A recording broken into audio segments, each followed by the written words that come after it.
자, 오늘 이 본문을 이렇게 보면은 이제 우리가 특별히 예수님의 이 복음서를 이제 읽으면 예수님의 행적을 이제 더듬어 가게 되는데요. 이 성경을 읽을 때 그 성경의 그 사건 안으로 들어가 보는 게 참 도움이 됩니다. 이때 우리가 상상력이 좀 필요하죠. 예수님이 가브나움이라고는 동네에 들어가셨어요. 그리고 베드로의 장모를 만나고 또 열병에 들어있어요. 그를 치료해 주는 장면. 예수님은 이미 이제 소문이 많이 났습니다. 우리 지난주에 살펴보았던 것처럼 귀신을 쫓아내는 역사가 일어나고 이미 가르치시는 것들에 대한 그 구원의가 나타나면서 많은 사람들이 이제 주목하고 예수의 소문이 널리 퍼졌습니다. 예수님의 그 권능이 어떠한가를 알았기 때문에 많은 병자들이 예수님에게로 찾아오고 있어요. 그리고 귀신 들린 사람들도 예수님에게 이제 찾아오고 있습니다.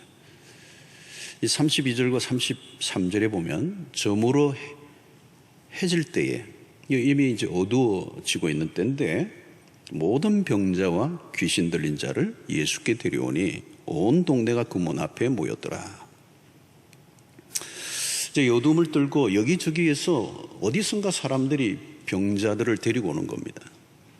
그리고 거기에는 귀신 들린 사람들도 있고 이게 한두 명이 아니에요. 34절로 보면 많은 사람들이, 많은 병자들, 또 귀신 들린 자들이 많았던 거죠.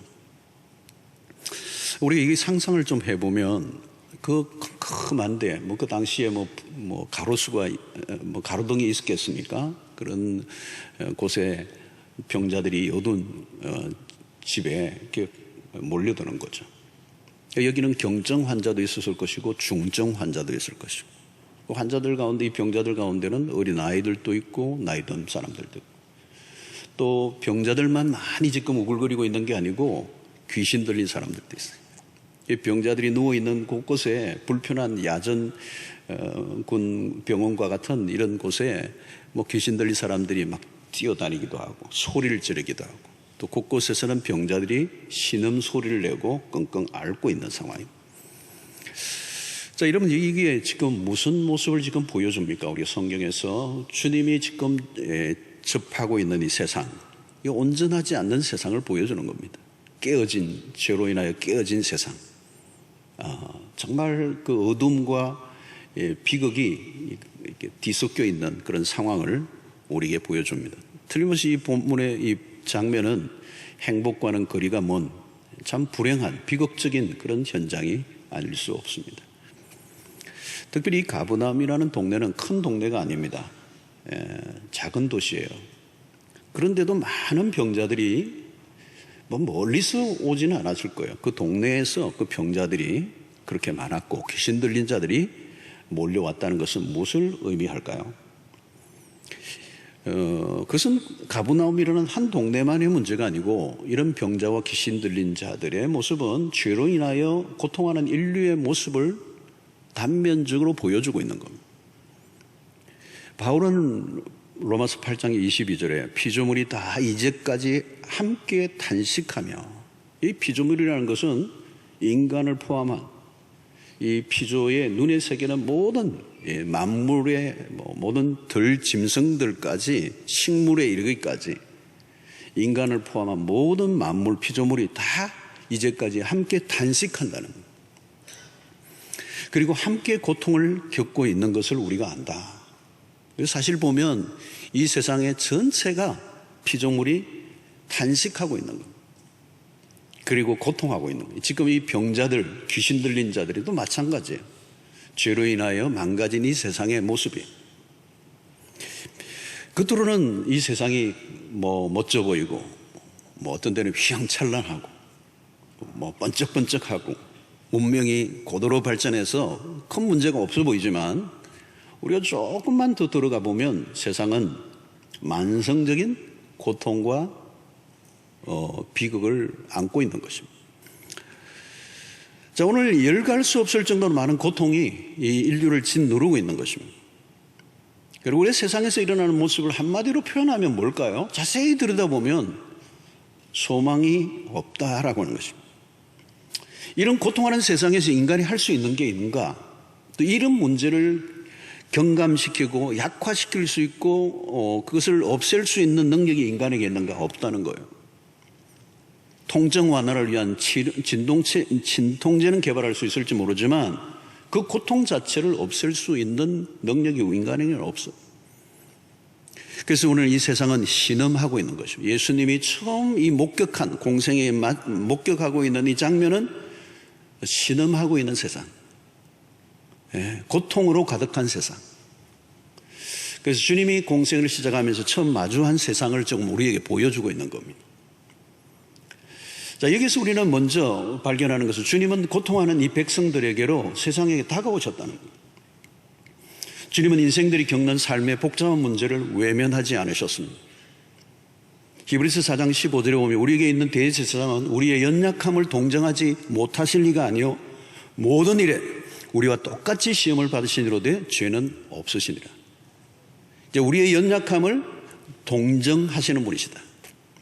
여기 동정이라는 이 단어는 단순히 감정적으로 공감한다 이런 정도가 아니고 주님이 몸소 그 고통을 경험하신 것과 똑같은 느낌으로 그 주님이 그 고통을 느끼심으로 경험하심으로 우리와 똑같은 느낌으로 우리를 동정하신다는 얘기입니다. 여러분, 삶이 망가지고 깨어져 힘들어 있는 어떤 어려운 가족이나 친구를 만나서 깊이 대화하고 함께 울고 함께 기도하고 나서 집으로 돌아오면요 몸이 막 짓눌려요.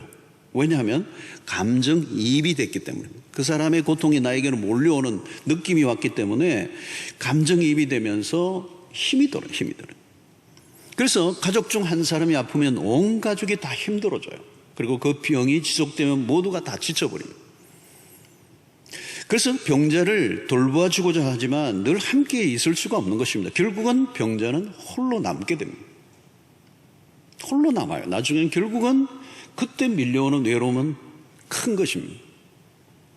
그래서 병에 걸리는 순간 사람들은 뭘 느끼느냐 하면 소외를 느낍니다. 소외. 누구도 나의 고통 안으로 들어올 수 없다는 것을 인식할 때 찾아오는 소외예요. 여러분, 요즘 세상이 갈수록 냉혹해지고 있습니다. 어떤 데는 부모가 자녀를, 또는 자녀가 부모를 방치하기도 합니다. 외면당하고 버림을 받는 일들이 점점 많아져 가고 있습니다.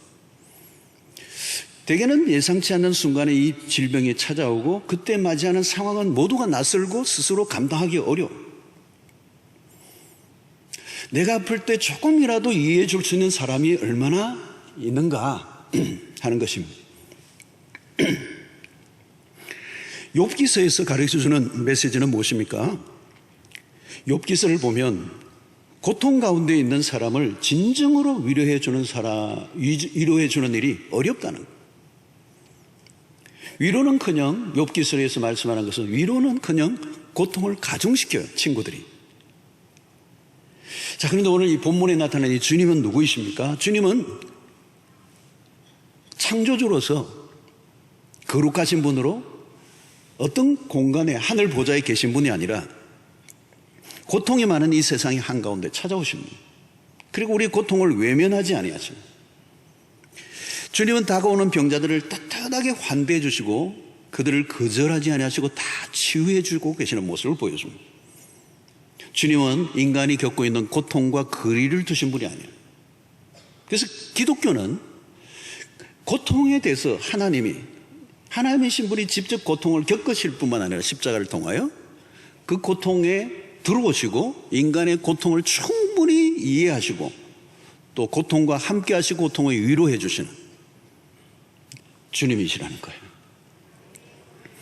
34절을 보면 예수께서 각종 병이 든 많은 사람을 고치시며 이 많은 사람을 고치셔 그런 많은 귀신을 내쫓으셨다. 육체를 가지신 주님으로서 밀려드는 병자들과 귀신 들린 자들을 계속 대하는 일이 쉬운 일은 아니었을 것입니다. 그러나 주님은 병들고 고통하는 자들을 끝끝내 품어주십니다. 주님은 사람들의 필요에 민감하게 다가가셨다는 겁니다. 주님은 인간의 필요를 아십니다. 오늘 이 본문에 본 시몬의 장모를 치료하시는 장면이 나오는데요. 주님은 시몬의 장모에게 손을 내밀어 일으키시는 장면을 보여줘요. 굉장히 따뜻한 모습이죠. 그냥 말씀으로 일으키실 수도 있는데 손을 내밀어 일으켜 주시는 그 주님의 모습. 주님은 당신에게 도움의 손을 내미는 자를 외면하지 아니하시는 거예요. 그리고 감정적으로 동정만 하시는 분이 아니라 친히 도우실 수 있는 능력을 가지고 계시는 거예요. 병자들을 고치시고 귀신을 몰아내신 사건은 무엇을 의미합니까? 주님이 그리스도는 하나님이시라는 사실. 그분은 땅과 하늘의 모든 권세를 가지고 계시고 만물이 그 앞에 복종하게 하셨어요. 사람이 병에 든다는 것은 병의 지배를 받는 거예요. 병을 못 이기니까 병에 내가 지배를 당하는 거예요. 자신의 힘으로 이겨낼 수가 없는 것이죠. 귀신의 지배를 받는다던 건 뭡니까? 귀신이 나보다 더 큰 힘을 가지고 나를 지배하니까 내가 그 귀신이 들려있는 거죠. 인간은 연약한 존재입니다. 오늘 인류가 겪는 고난을 거슬러 올라가면 이게 어디에서부터 출발되는 것입니까? 바로 에덴에서부터 출발되는 거예요. 하나님에게 반역한 인간에게 주어진 형벌. 자, 오늘 이 병자들을 고치는 사건, 귀신을 쫓아내는 이 사건을 통하여 주님이 우리에게 보여주시려고 하시는 것은 이제 하나님의 나라가 구체적으로 임했음을 알려주는 겁니다. 그리스도는 만물의 통치자고 만물을 새롭게 하시는 분이시고 이 세상의 어떤 복잡한 문제도 그분의 권세 아래에 있다는 것입니다. 우리는 해결하기 어려워 보여도 주님에게는 불가능한 일이 없으시고 주님은 고통하는 세상에 답을 가지고 계시는 유일한 분이시나. 그래서 오늘 본문은 우리에게 이 고통에 다가오실 뿐만 아니라 그 다가오시는 그 주님은 긍휼의 마음을 갖고 계신다는 긍휼의 마음. 우리는 주님의 마음에 주목을 해야 합니다. 단순히 능력을 가지고 기적을 베푸셨다라고 하는 얘기가 아니라 주님은 고통하는 세상에 대한 연민의 마음을 드러내셨다. 주님은 능력만 가지고 계신 분이 아니라 고통하는 자에게 긍휼을 베푸시는 분이십니다. 복음서에서 만나는 주님은 긍휼이 많으신 분이시죠. 주님은 고통당하는 자를 대충 만나주시는 분이 아닙니다. 피상적으로 위로의 말을 전하시는 분이 아니에요. 아파하는 자와 진정으로 같이 아파하시는 분. 주님은 병든 자들의 마음을 충분히 느끼셨습니다. 주님의 마음이 지금 어디로 기울으십니까? 주님은 약한 자들을 진정으로 위로해 주시는 분이십니다. 그래서 여러분 우리가 언제 주님을 만났는가 하면 우리 모두도 아마 비슷할 거예요. 대부분 고통의 순간에 주님을 만났습니다. 가장 인생에 고통할 때 그때 주님을 만난 거예요. 주님이 우리에게 다가오신 겁니다. 32절을 보면 여러분 저물어 해질 때에 모든 병자와 귀신 들린 자를 예수께 데려오니 여기 저물어 해질 때라고 했어요. 32절은.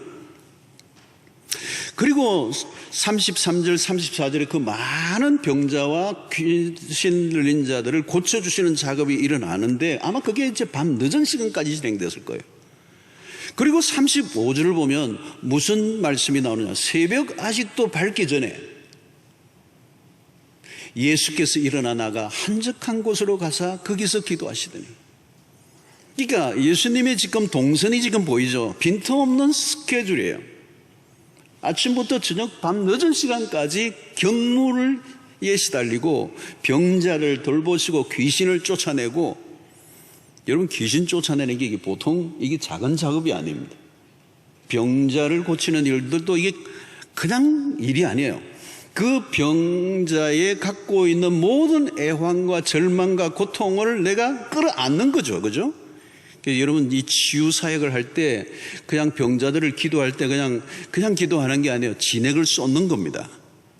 예수님이 지금 밤새 그 일을 하시고 새벽에 또 일어나셔서 또 기도하시는 모습을 보여줍니다. 이 짧은 본문이지만 예수님의 동선을 보면 하루 일과가 다 들어와요. 쉴 새 없이 사람들이 몰려와. 이 소문이 나기 시작하니까 쉴 새 없이 사람들이 몰려오고 돌봐야 되고 기도해 줘야 되고 치유해야 되고 귀신을 쫓아내는 일을 하고 있는 것입니다. 사랑하는 성도 여러분, 오늘 주님은 우리에게 다가오셔서 우리의 심령을 돌보고 우리에게 용기를 주시고 우리를 위로하시고 우리를 공감하시고 우리에게 긍휼을 베푸시고 우리가 다시 일어서도록 지금도 일하고 계시는 주님이십니다. 우리의 깊은 곳을 만나 주실 수 있는 분은 주님이십니다. 사람들은 잠시 있다가 위로의 말하고 떠나지만 우리를 떠나지 아니하시는 분은 주님이십니다. 모든 사람이 다 떠난다 할지라도 나는 너희를 고아와 같이 버려두지 않겠다고 약속하신 분이십니다. 그리스도가 찾아오시면 우리에게 어떤 일어나는 일들도 불행도 비극이 아닙니다. 그리스도 안에서 더 이상 저주는 없습니다. 그리스도가 우리를 위해 대신 저주의 십자가를 지셨기 때문입니다. 예수를 믿으면 암에 걸립니다. 예수 믿으면 안 걸리면 얼마나 좋겠습니까? 예수 믿는 사람도 암에 걸릴 수 있습니다. 신자들도 암에 걸리지만 무엇이 달라졌습니까? 암에 안 걸리는 것이 아니라 암에 걸려도 여전히 하나님의 사랑 안에 있음을 우리가 믿습니다. 육체적인 죽음이 찾아와도 우리에게 주어진 하늘의 소망은 사라지지 않습니다. 더 이상 그리스도인에게는 저주가 없어요. 삶이 본래 어려운 것이지만 요즘은 코로나로 인해 더 어려워져 가고 있습니다. 세상에는 진정한 위로와 소망을 얻을 곳이 없습니다. 다양한 이유들로 인하여 우리의 삶이 무너지지만 신자는 주님으로부터 깊은 환대를 경험한 사람입니다. 세상을 창조하신 하나님은 아들의 십자가의 고통을 통해서 망가지고 깨어진 세상을 지금도 회복시키시고 계십니다. 고통하는 세상에서 그리스도 밖에 다른 길이 없음을 믿고 고통과 고난 속에 홀로 견디고 버티지 말고 우리 주님과 함께 하심으로 고통 속에 폭풍 속에서도 날아오르는 은혜가 있게 되기를 축원합니다. 여러분, 주님의 진정한 치유는 육체와 정신만이 아니라 영혼입니다. 수많은 사람들이 주님을 찾으신 목적은 병 나음과 귀신으로부터 노임을 받기 위해서였습니다. 주님은 그들을 낫게 해주셨어요. 그러나 그것이 최종적인 목표는 아닙니다. 육체만 치유되는 것만으로는 완전한 치유가 아니에요. 영혼이 구원을 받아야 합니다. 기적보다 더 중요한 것은 기적을 통해 예수를 만나는 겁니다. 주님은 다가온 병자와 귀신 들린 자를 치유해 주셨습니다. 그러나 당대의 모든 병든 자를 다 고쳐주신 게 아니에요. 주님의 병자들의 치료와 귀신을 쫓아내시는 일은 이제 하나님의 나라가 시작된 것이고 언젠가 완성될 날이 올 것이라고 하는 사실을 알려주는 전주에 불과했습니다. 더 이상 아픈 사람이 없고 고통도 없고 눈물도 없고 요한계시록에서 나오는 그 날이 다가올 것이라고 하는 환상을 보여주시고 그 일이 이제 지금 막 시작되었다는 거예요. 사람들은 육체적인 질병의 치유에 비해 영적인 심각성을 간과할 때가 많습니다. 몸이 아프면 아픈 부분이 불편한 건 사실이에요. 그러나 영혼이 병들어 있으면 삶 전체가 고통합니다. 병은 나아도 또 걸려요. 일시적인 치료입니다. 인간은 질병의 문제만 가지고 있는 게 아니에요. 거대한 죽음의 문제를 가지고 있습니다. 오병이의 기적을 통하여 주님이 주신 메시지가 뭡니까? 사람들의 일차적인 목표는 현실의 다급한 필요를 채우는 일입니다. 그래서 요한복음 6장 26절을 보면 예수께서 대답하여 이르시되 내가 진실로 너희에게 이르노니 너희가 나를 찾는 것은 표적을 본 까닭이 아니요 떡을 먹고 배부른 까닭이로다. 이런 배가 부른 것으로 끝나면 안 돼요. 다음 단계로 나가야 된다는 거예요. 우리는 물질적인 것에만 자꾸 치우치는데 당장 아픈 문제만 해결되고 당장 필요한 것만 채워지면 행복할 것이라고 생각하는데 아닙니다. 그런 것은 일시적이고 부분적인 것이에요. 사람들이 예수에게 몰려들었습니다. 기적의 예수를 원했습니다. 군중들이 몰려든 것은 주님이 원하시는 의도와 달랐습니다.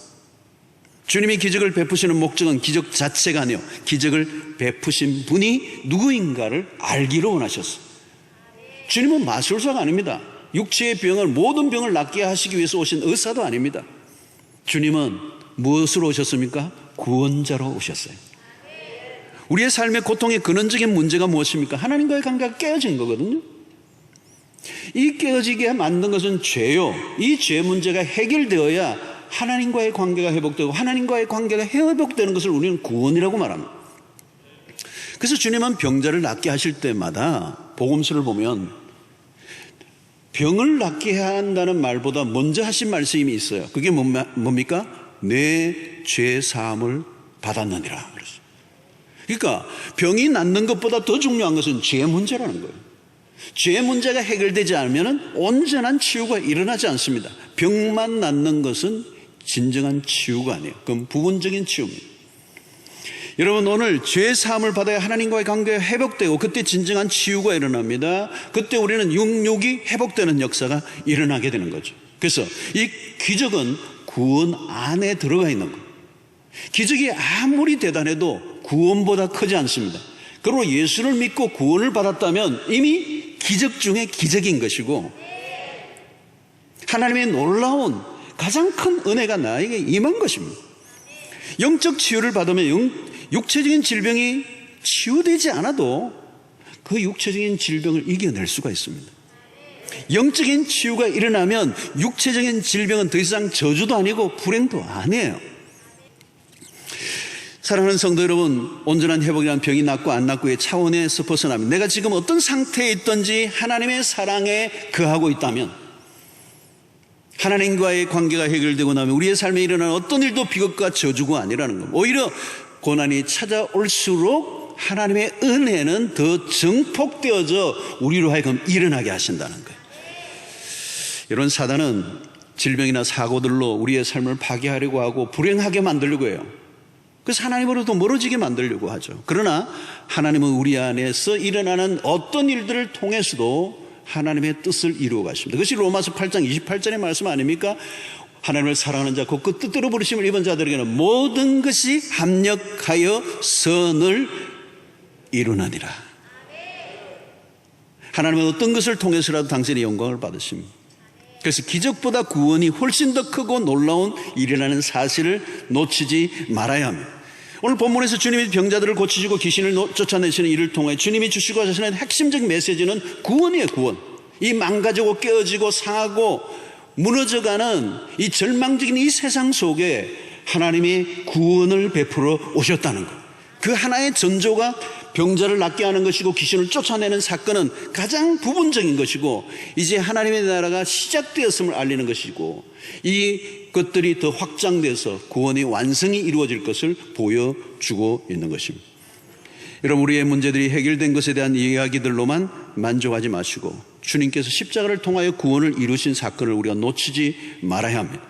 만약에 우리가 십자가가 우리의 육체적인 병 낫는 것만으로 끝난다면 그건 어마어마한 하나님의 편에서 낭비예요. 우리에게 어떤 일이 일어나든지 그것이 남들이 보기에는 비극으로 보여진다 할지라도 그 일을 통하여 우리를 구원으로 이끌어내신다면 그것은 큰 축복이 아닐 수가 없는 것입니다. 하나님은 우리의 질병이나 온갖 고통을 통해서도 예배를 받기를 원하십니다. 인류의 타락으로 인해 죄 아래 신음하던 인간이 하나님을 예배하는 자로 바뀌어지는 것처럼 큰 축복은 없는 것입니다. 하나님을 무시하며 자기 마음대로 살던 삶에서 하나님에게로 마음을 돌리게 한다면 그것은 축복인 것입니다. 사랑하는 성도 여러분, 고통에 대한 완전한 답은 이 세상에 없습니다.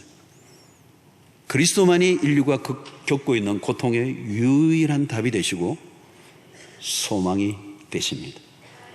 주님이 찾아오시면 그 고통을 넘어서게 하십니다. 비극과 저주를 넘어 구원의 빛을 보게 하십니다.